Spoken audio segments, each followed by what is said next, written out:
ভিডিওর শুরুতেই আমার ইউটিউবের সকল বন্ধুদের জানাই নতুন বছরের অনেক শুভেচ্ছা আর ভালোবাসা। নতুন বছর সকলের খুব ভালো কাটুক এই প্রার্থনা করি। দেখেই বুঝতে পারছেন আজ আমি বেগুনের একটা নিরামিষ রেসিপি শেয়ার করব। ভীষণই সুস্বাদু আর ভীষণ মুখরোচক একটা রেসিপি।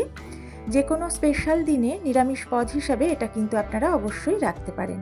তাহলে চলুন রান্নাটা করে ফেলি। নমস্কার, কাকলিস কুকিং হাবের নতুন একটি ভিডিওতে আপনাদের সবাইকে স্বাগত। রেসিপিটার জন্য আমি এখানে 5টা বেগুন নিয়েছি। দেখে বুঝতে পারছেন বেগুনগুলো ছোট ছোট বেগুন। আজ আমি গোটা বেগুনের ভীষণ চটপটা একটা রেসিপি শেয়ার করব, যেটা আপনারা বিশেষ কোনো অনুষ্ঠানেও বানাতে পারবেন। নিরামিষ দিনে বা যারা নিরামিষ খান তারা কিন্তু এটা বাড়িতে অতিথি এলেও বানিয়ে খাওয়াতে পারবেন। আমি বেগুনগুলোকে খুব ভালো করে ধুয়ে জল ঝরিয়ে নিয়েছি। এখন আমি বেগুনগুলোকে কেটে নেব। একটা বেগুন নিয়ে নিলাম, নিয়ে লম্বালম্বিভাবে অর্ধেকের বেশি অংশ প্রথমে দুটো ভাগে কাটলাম, তারপর উল্টে নিয়ে আবারও চিড়ে নিচ্ছি। ভেতরটাও আমি ভালো করে এইভাবে কেটে নেওয়ার ফলে দেখে নিতে পারবো। তবে কাটার সময় অবশ্যই খেয়াল রাখতে হবে বেগুনের টুকরোগুলো যেন ছাড়িয়ে না যায়, তাই অর্ধেকের একটু বেশি করে কাটবেন। তবে উপর দিকটা কিন্তু যেন অনেকটা জোড়া থাকে, তাহলে এই টুকরোগুলো আর ছাড়িয়ে যাবে না। একটা কেটে নেওয়ার পর আরও একটা আমি কেটে নিচ্ছি। এইভাবে কেটে নেওয়ার ফলে আমি ভেতরটা খুব ভালোভাবে দেখেও নিতে পারছি। দেখুন, এর ভিতরটাও দেখে নিচ্ছি, একদম পরিষ্কার, কোনো পোকা নেই। যেহেতু আমি গোটা বেগুনের রেসিপি আজ শেয়ার করব, তাই বেগুনটা কিন্তু আমি বোটা সহই রেখে দিচ্ছি। বোটা সহ বেগুনটা আমি রান্না করব। এইভাবে চিড়ে নিয়ে রান্না করলে বেগুনের মধ্যে মশলাও কিন্তু ভালোভাবে ঢুকে যাবে, বেগুনটা খেতেও খুব ভালো লাগবে। প্রত্যেকটা বেগুন আমি একইভাবে কেটে নেব। বেগুনগুলো সব কেটে নিয়েছি। এখন এগুলোকে আমি জলে ভিজিয়ে রাখবো। তার আগে একটা জিনিস আমি দেখিয়ে দিই। বেগুনের মোটাগুলো বেশ লম্বা ছিল, আমি সেগুলোকে কেটে একটু ছোট করে নিয়েছি। বেগুনটা কাটার সময় দেখতেই পাচ্ছিলেন ভেতরটা বেশ কালচে মতো লাগছিল। আমি এটাকে জলে বেশ কিছুটা সময় ভিজিয়ে রাখবো, তার ফলে এর কষটা বেরিয়ে যাবে। দেখবেন জলটা কালো হয়ে গেছে আর ভেতরটা কিন্তু একদম পরিষ্কার হয়ে যাবে, সাদা হয়ে যাবে।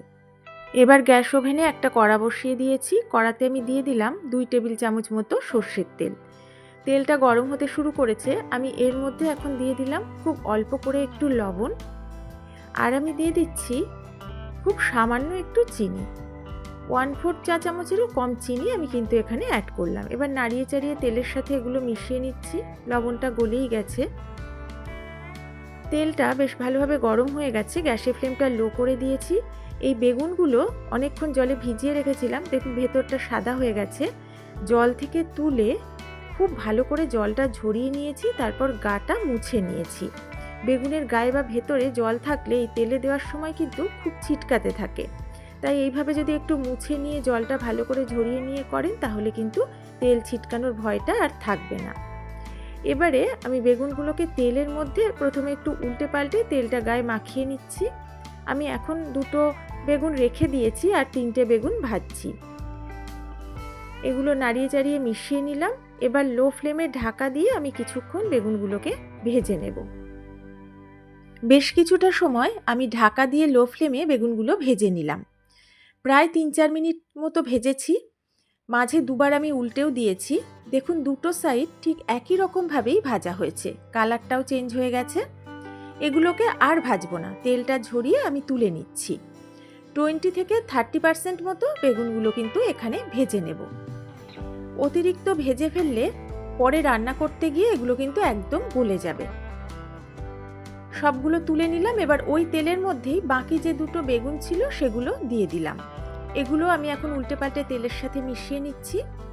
এখানে বেগুন কিন্তু ছাঁকা তেলে ভাজার একেবারেই দরকার নেই, কারণ আমি পুরোপুরি তো বেগুন ভাজছি না, তাই আমি যেরকম তেল দিলাম এই তেলেই বেগুন দুটো ভালোভাবে ভাজা হয়ে যাবে। এখন একইভাবে আমি লো ফ্লেমে ঢাকা দিয়ে রাখবো। 20 থেকে 30% ভেজে নেব। বেগুন ভেজে তুলে নেওয়ার পর কড়াতে এই তেলটুকু রয়ে গেছে, এই তেলেই কিন্তু আমি রান্নাটা করে নেব। তেলটা গরমই আছে। আমি এবার এতে ফোড়ন দেব। প্রথমে দিয়ে দিচ্ছি একটা তেজপাতা, আমি একটু ছিঁড়ে দিলাম। আর দিচ্ছি 1/2 চা চামচ গোটা জিরে আর 3টে ছোট এলাচ। এলাচগুলোর মুখটা আমি একটু ছাড়িয়ে দিয়েছি। এখানে আপনারা ছোট এলাচের বদলে একটা বড় এলাচও ফাটিয়ে দিতে পারেন। ফোড়নটা প্রথমে আমি তেলের মধ্যে একটু নাড়াচাড়া করে নিলাম। এবার লো ফ্লেমে ঢাকা দিয়ে আমি প্রায় 30 সেকেন্ড মতো বেশ ভালো করে ফোড়নটা ভেজে নেব। ফোড়নটা ভালো করে ভেজে নিয়েছি। এখন আমি এর মধ্যে দিয়ে দিচ্ছি 1 চা চামচ আদা বাটা। আদা বাটাটা দেওয়ার ফলে যেহেতু খুব ছিটকাচ্ছে, তাই উপর থেকে ঢাকনাটা আমি একটু আড়াল করে তেলের মধ্যে এটা নেড়ে চেড়ে নিচ্ছি। এটা একটু নেড়ে নেওয়ার পর এখন লো ফ্লেমে ঢাকা দিয়ে কয়েক সেকেন্ড ভেজে নেব। বেশ কয়েক সেকেন্ড পরে ঢাকাটা তুলে নিলাম। আমি এখন এর মধ্যে অ্যাড করে দিচ্ছি টমেটো কুচি। দুটো ছোট টমেটো একদম মিহি করে আমি কুচিয়ে রেখেছিলাম, সেটা আমি এর মধ্যে দিয়ে দিলাম। দিয়ে তেলের মধ্যে নাড়িয়ে চাড়িয়ে নিচ্ছি। টমেটো কুচির বদলে আপনারা গ্রেট করা টমেটো দিতে পারেন বা টমেটো বেটেও দিয়ে দিতে পারেন। এখন আমি এর মধ্যে অ্যাড করে দেব 1/4 চামচ মতো লবণ। লবণটা দেওয়াতে টমেটোটা তাড়াতাড়ি নরম হয়ে যাবে। লবণের সাথে ভালো করে টমেটোটা মিশিয়ে নিচ্ছি। এটা মেশানো হয়ে গেলে আমি লো ফ্লেমে ঢাকা দিয়ে বেশ কিছুটা সময় ভাজবো, যাতে টমেটোটা বেশ সুন্দরভাবে ভাজা হয়, কাঁচা গন্ধটাও চলে যায় আর বেশ ভালোভাবে সেদ্ধও হয়ে যায়। কিছুটা সময় পরে ঢাকাটা তুলে নিয়ে আমি একটু দেখে নিচ্ছি, টমেটোটা কিন্তু বেশ নরম হয়ে গেছে, কাঁচা ভাবটাও আর একদম নেই। এখন আমি এর মধ্যে একটু জল অ্যাড করে দিচ্ছি, কারণ আমি কিছু গুঁড়ো মশলা এবারে এর মধ্যে দেব। প্রথমে আমি দিয়ে দিচ্ছি 1 চা চামচ জিরে গুঁড়ো, দিচ্ছি 1 চা চামচ ধনে গুঁড়ো। এবার দেব কালারের জন্য 1/2 চা চামচের একটু বেশি কাশ্মীরি লঙ্কার গুঁড়ো, 1/2 চা চামচ হলুদ গুঁড়ো, স্বাদ মতো দিচ্ছি লবণ আর স্বাদ মতো দেব চিনি। লবণ মিষ্টি সবই কিন্তু আপনারা আপনাদের স্বাদ মতো ব্যবহার করবেন। এবার জলের সাথে মশলাটা ভালো করে নেড়েচেড়ে মিশিয়ে নিচ্ছি। এতে আরও একটু জল আমার দিতে হবে, যাতে মশলাটা ভালোভাবে কষানো হয়। এটা কিছুক্ষণ এইভাবে নেড়েচেড়ে নিলাম। এখন আমি এর মধ্যে আরও একটু জল অ্যাড করে দিচ্ছি। জলটা দিয়ে ভালো করে নাড়াচাড়া করে আমি মিশিয়ে নিচ্ছি। এটা ভালোভাবে মিশিয়ে নেওয়ার পরে আমি লো ফ্লেমে ঢাকা দিয়ে মশলাটা 1-1.5 মিনিট মতো একটু কষিয়ে নেব, যাতে মশলা থেকে তেল ছেড়ে দেয়। এখন আমি এটাকে একটু ঢাকা দিয়ে রাখবো। প্রায় 2 মিনিট পরে আমি ঢাকাটা তুলে নিয়েছি, উপর থেকে তেল ভেসে উঠেছে।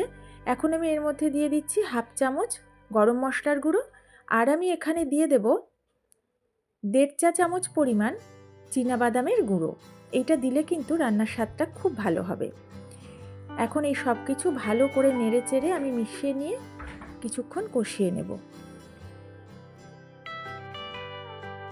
বেশ কিছুক্ষণ আবারও আমি মশলাটা কষিয়ে নিলাম। উপর থেকে তেল ভেসে উঠেছে, সুন্দর ভাজা গন্ধ বেরোচ্ছে। এখানে একটা কথা বলে দিই, বাদাম গুঁড়ো দেওয়ার পর যদি মনে হয় একটু জলের প্রয়োজন, তাহলে অবশ্যই অল্প করে জল দিয়ে মশলাটা ভালো করে কষিয়ে নেবেন, যাতে বাদামের কাঁচা গন্ধটা চলে যায়। আমিও কিন্তু অল্প জল অ্যাড করে মশলাটা কষিয়েছি। এবারে আমি এর মধ্যে দিয়ে দিলাম এই বড় কাপটার ভর্তি 1 কাপ পরিমাণ গরম জল। জলটা দিয়ে নাড়িয়ে মশলার সাথে ভালো করে মিশিয়ে নিয়েছি। এখন হাই ফ্লেমে ঢাকা দিয়ে 1 মিনিট আমি এটাকে ফুটিয়ে নিলাম। ঢাকাটা তুলে নিয়েছি, গ্যাসের ফ্লেম এখন লো করে দিয়েছি। এবারে আমি ভেজে রাখা বেগুনগুলো একটা একটা করে কড়ার মধ্যে দিয়ে দিচ্ছি, একটু সাজিয়ে পরপর দিয়ে দিচ্ছি। বেগুনগুলো সব দিয়ে দেওয়ার পর 30 সেকেন্ড পরে আমি একবার করে বেগুনটা উল্টে দিচ্ছি, যাতে অপর পিঠটাও ঝোলের মধ্যে ডুবে যায়। এইভাবে সব বেগুনগুলো উল্টে পাল্টে দেওয়ার পর আমি লো ফ্লেমে ঢাকা দিয়ে বেশ কিছুটা সময়, অন্তত 8 মিনিট মতো আমি রান্না করে নেব, যাতে বেগুনগুলো বেশ কিছুটা সেদ্ধ হয়ে যায়। প্রায় 5-6 মিনিট পরেই আমি ঢাকাটা তুলে একবার চেক করে নিচ্ছি। বেগুনটা কিন্তু এখনও একটু শক্ত আছে, এগুলো আরও একটু সেদ্ধ করতে হবে। গ্রেভিটা একটু কমে গেছে। এখন আমি এর মধ্যে অ্যাড করে দিচ্ছি 2টো চেরা কাঁচা লঙ্কা। আমি যখন আদা বেটেছিলাম, আদার সাথে 3টে কাঁচা লঙ্কা বেটে নিয়েছিলাম, যেটা আমি বলতে ভুলে গেছিলাম। আপনারা ঝালটা আপনাদের স্বাদ মতো কমিয়ে বাড়িয়ে দেবেন। এবারে প্রত্যেকটা বেগুন আমি একটু উল্টে দিচ্ছি।